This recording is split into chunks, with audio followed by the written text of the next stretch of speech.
आपने जरूर सुना होगा कि अरे बाप रे, इससे तो सरकार डूब जाएगी, 10 लाख करोड़ रुपया, 16 लाख करोड़ रुपया खर्च होंगे। याद रखिए, ये भ्रांति पर आधारित आपको डराने के लिए दिए गए फिगर हैं।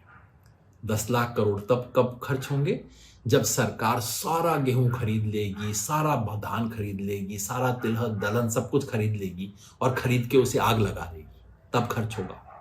याद रखिए, सरकार जब खरीदती है तब बेचती भी है। खरीद और बेच का जो अंतर है सिर्फ वही सरकार की लागत है, उससे ज्यादा सरकार का खर्चा नहीं है। और वैसे भी जो मैंने आपको बताया, सरकार को सब कुछ खरीदने की जरूरत नहीं है। कितना खर्च होगा? पिछले साल के लिए अनुमान लगाया गया, क्रिसिल नामक एक संस्था ने अनुमान लगाया कि अगर पिछले साल जो एमएसपी चल रही है, जो पूर्ण नहीं है, उसके हिसाब से अगर सरकार देती तो सरकार का 21,000 करोड़ रुपया खर्च होता।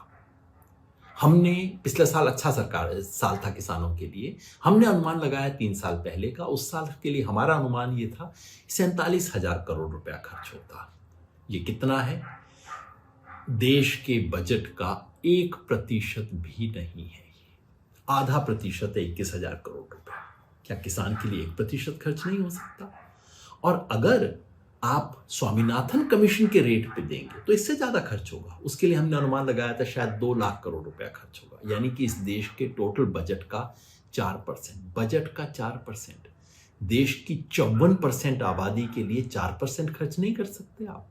जबकि इंडस्ट्री को प्रोडक्शन लिंक्ड इंसेंटिव देने के लिए 1.5 लाख करोड़ रुपया खर्च होता है, जबकि मित्रों का टैक्स, कॉर्पोरेट सेक्टर का टैक्स करने की कम करके 1.5 लाख करोड़ रुपए का खर्च हो चुका है, जबकि 14 लाख करोड़ रुपए का बजट का लोन माफ कर दिया गया है।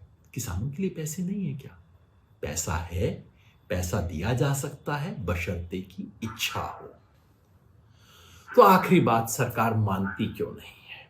भाई मानती इसलिए नहीं है कि गारंटी दे दी तो लागू करनी पड़ेगी, सिर्फ बोल के डायलॉग बाजी से अब काम नहीं चलेगा। मानती इसलिए नहीं है कि पैसा मित्रों के लिए तो है, किसानों के लिए नहीं है। मानती इसलिए नहीं है कि इस देश की जो किसानों गांव छोड़ो योजना जो है, बाकी सब योजनाओं से बड़ी योजना ये इस सरकार की अघोषित योजना, किसानों को खेत से बाहर निकालो, गांव से बाहर निकालो और खेती कंपनियों के हाथ में, तो ये योजना धराशायी हो जाएगी, इस योजना में दिक्कत आ जाएगी। और मानती इसलिए नहीं है कि सबको लगता है कि किसान से क्या फर्क पड़ता है, 4 साल रोएगा, 5वें साल जब वोट देने का टाइम आ जाएगा तो किसान थोड़ी रहेगा, तब वो यादव हो जाएगा, कुर्मी हो जाएगा, जाट हो जाएगा, कश्यप हो जाएगा, अलग अलग जाति में बढ़ जाएगा। जिस दिन किसान एक हो गया, जिस दिन किसान किसान की तरह खड़ा हो गया, सारे तर्क समझ आ जाएंगे, जेब में पैसा आ जाएगा, इच्छा शक्ति आ जाएगी। राजनैतिक इच्छा शक्ति का सवाल है। इसीलिए किसान का जो आंदोलन हुआ है, वो आंदोलन एमएसपी हासिल करने के लिए अनिवार्य शर्त है। किसान जब तक सड़क पे नहीं उतरेगा अहिंसात्मक, शांतिमय, लोकतांत्रिक तरीके से, तब तक उसे कुछ हासिल नहीं होगा। एमएसपी का सवाल राजनीतिक सवाल